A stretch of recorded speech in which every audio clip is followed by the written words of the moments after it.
Shalom saudaraku, berjumpa kembali dengan saya Romo Dorotius Gunawan dalam program Jembatan Iman Para Rasul. Kita akan melanjutkan pembahasan kita dengan tema kontes mempelai wanita Kristus bagian kedua. Saudaraku, perpecahan gereja di barat bukan sekedar fenomena sejarah atau hasil perbedaan pandangan teologis dari perspektif gereja timur. Itu merupakan buah dari strategi iblis yang licik, yang sejak awal berusaha memporak-porandakan kesatuan yang didirikan oleh Yesus Kristus. Sejak gereja lahir pada hari Pentakosta, kesatuan iman, liturgi, dan kehidupan sakramental menjadi tanda otentik dari keberadaan tubuh Kristus yang hidup. Namun iblis bapa segala dusta menyusupkan benih-benih perpecahan melalui kesombongan, ambisi pribadi, serta pengajaran palsu yang membelokkan umat dari tradisi suci. Santo Ignatius dari Antioquia memperingatkan, jangan tertipu oleh doktrin asing yang tidak berasal dari Yesus Kristus. Di mana gembala berada, di sana pula domba harus berkumpul. Ia mengetahui bahwa dengan memecah kesatuan gereja, iblis dapat menumpulkan kesaksian Injil dan menghilangkan banyak jiwa dari jalan keselamatan. Saudaraku, strategi iblis ini bekerja secara halus namun sistematis. Iblis tidak selalu menyerang secara frontal dengan wujud fisik, tetapi sering melalui infiltrasi pemikiran yang menyimpang, reinterpretasi ajaran, dan pembentukan kelompok-kelompok yang mengklaim otoritas rohani terpisah dari gereja yang satu, kudus, katolik, dan apostolik. Santo Siprianus dari Kartago menegaskan, iblis menemukan bahwa ia tidak dapat mengalahkan gereja dari luar melalui ciptaannya, maka ia akan mencoba merusaknya dari dalam melalui penipuan. Saudaraku, penghancuran dan penganiayaan menjadi metode awal untuk menghancurkan gereja perdana yang telah digunakan oleh setan untuk mempropagandakan gereja. Namun apa yang terjadi? Ternyata semua itu tidak serta-merta menghentikan gereja dan kesaksiannya. Justru di tengah penganiayaan, gereja bertumbuh pesat. Setan beralih metode dalam menyingkirkan dan menghancurkan gereja, yaitu melalui penyesatan secara sistemik. Saudaraku, dari abad ke abad muncul bidat, skisma, dan fragmentasi denominasi yang masing-masing membungkus dirinya dengan klaim kebenaran. Seperti peniru ulung, iblis membiarkan bentuk luar agama tetap ada, namun mengisolasinya dari rahmat sejati yang hanya ada di dalam kesatuan tubuh Kristus, yaitu di dalam gereja yang sejati, gereja yang asli. Iblis tidak selalu menghancurkan agama dari luar lewat kekerasan dan aniaya, melainkan sering membiarkan bentuk lahirianya tetap utuh. Gereja palsu, sekte, dan denominasi tetap mempertahankan struktur liturgi dan hanya memodifikasi, menggunakan istilah-istilah Alkitabiah, dan bahkan mereka juga menggunakan nama Yesus. Namun seperti tubuh tanpa jiwa, mereka kehilangan energi ilahi dan rahmat sakramen yang hanya mengalir dalam tubuh Kristus yang sesungguhnya, yaitu gereja yang tak terbagi-bagi, gereja yang satu. Saudaraku, Santo Irenaeus dari Lyon menulis dalam bukunya yang berjudul Adversus Heresis bahwa bidat menggunakan kata-kata kitab suci namun membelokkan maknanya, seperti orang memalsukan koin emas dengan menutupi timah dengan lapisan emas tipis. Fragmentasi yang lahir dari bidat dan skisma adalah kebalikan dari panggilan gereja sebagai mempelai Kristus. Dalam Wahyu 21 ayat 2, gereja yang sejati digambarkan sebagai Yerusalem baru, satu tubuh yang berhias untuk mempelai pria. bukan terpecah belah dalam banyak klaim kebenaran.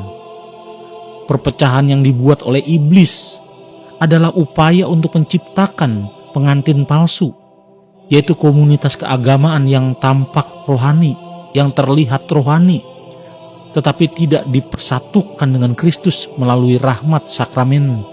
Inilah sebabnya mengapa para bapak gereja selalu menekankan bahwa hanya gereja yang tidak terputus dari para rasul dan tradisi kudus yang benar-benar adalah gereja yang satu, kudus, katolik, dan apostolik.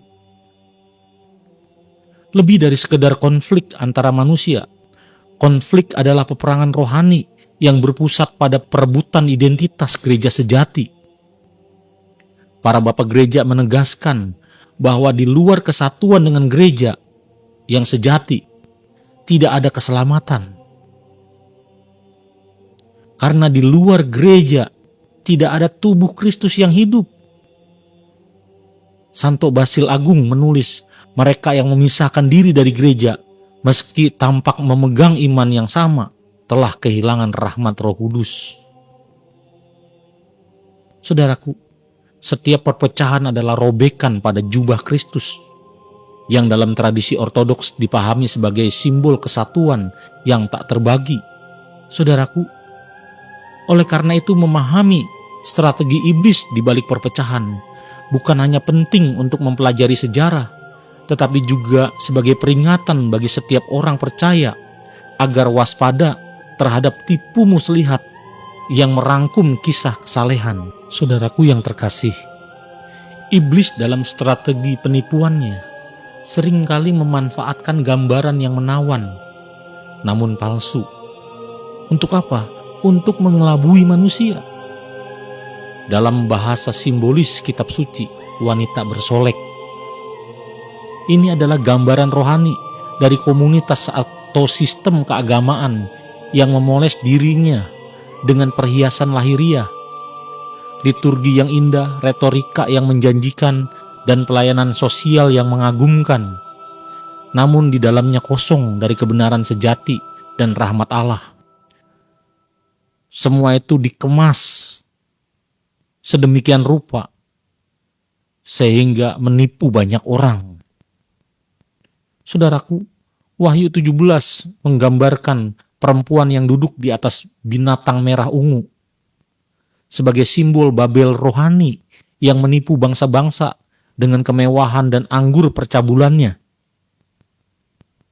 Para bapak gereja memahami simbol ini sebagai lambang bidah dan perpecahan yang memisahkan diri dari gereja yang satu, kudus, katolik, dan apostolik.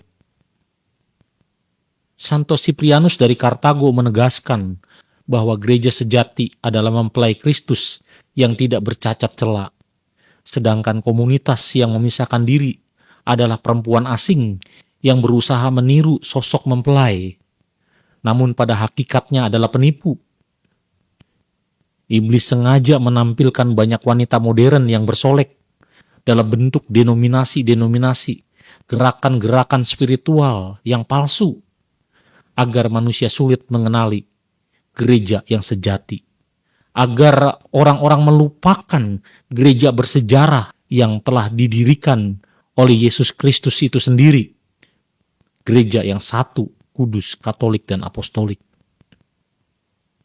Saudaraku, fenomena ini semakin kuat di era modern karena teknologi komunikasi dan budaya populer memungkinkan penyamaran ini menjadi semakin halus.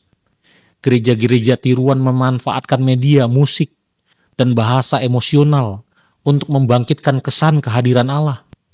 Padahal seperti kata Santo Paulus, iblis pun menyamar sebagai malaikat terang. Dan itu tercatat di dalam 2 Korintus 11 ayat 14. Sementara itu, gereja sejati digambarkan sebagai mempelai Kristus. Dan itu tercatat di dalam Efesus 5 ayat 27. Yang memelihara kemurnian imannya melalui kesatuan dogma, yaitu ajaran, sakramen, dan suksesi apostolik yang tak terputus. Saudaraku yang kasih, dengan demikian, semua wanita bersolek yang tampil mempesona namun tidak berada dalam kesatuan eklesiologi dengan gereja yang didirikan oleh Yesus Kristus dari sejak mula-mula hanyalah alat iblis untuk menjauhkan setiap orang dari mempelai sejati. Jadi tugas umat beriman hari ini adalah memiliki kepekaan rohani untuk membedakan yang asli dan yang palsu. Santo Basilius Agung mengajarkan bahwa pengenalan akan kebenaran hanya memungkinkan terjadi jika seseorang hidup dalam tradisi kudus yang diterima dari para rasul dan dijaga oleh gereja yang sejati.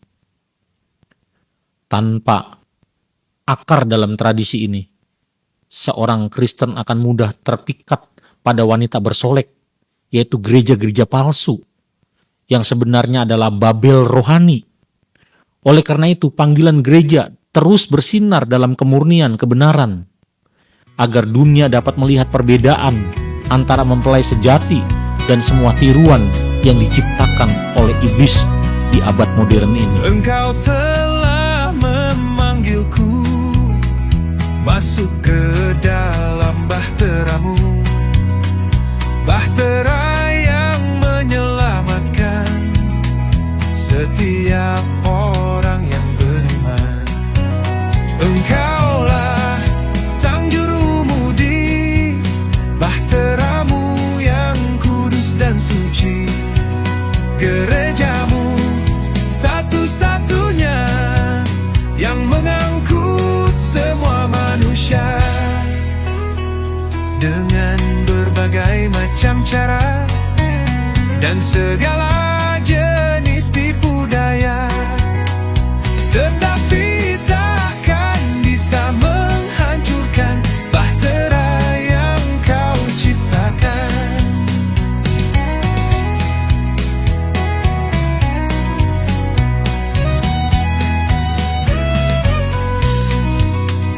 Engkaulah sang jurumudi, bahteramu yang kudus dan suci, gerejamu